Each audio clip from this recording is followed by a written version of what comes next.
আপনি আপনার হাজবেন্ডকে বাসা থেকে বের হতে দেন না না কেন? কারণ আপনি থেকে সন্দেহ করেন? না, বের হতে দেই না। কেন দিবেন না আপনি বাসা থেকে বের হতে? বাসা থেকে বের হয়ে কি করবি? বাসার বাইরে তো কোনো কাজ নেই, যা কাজ তার বাহির। একটা মানুষ কি বাসার ভিতরে সবসময় আটকে থাকতে পারে?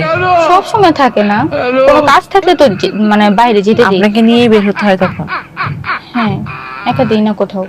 তারপরে আপনি আপনার হাজবেন্ডকে সন্দেহ করেন? না, কেন একা যাবে? বউ থাকতে বউ রেখে কেন যাবে? বউকে নিয়ে যাবে যেখানে যাওয়ার দরকার। এটাই সন্দেহের একটা লক্ষণ।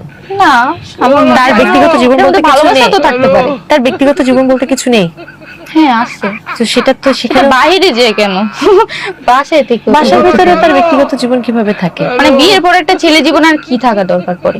তার বউ আছে, বাচ্চা আছে, যথেষ্ট। তার নিজস্বতা বলতে কিছু নেই? না, বিয়ের পরে নিজস্ব তো থাকার দরকার নেই, কেন থাকবে? বউ আছে না, বউই সবকিছু।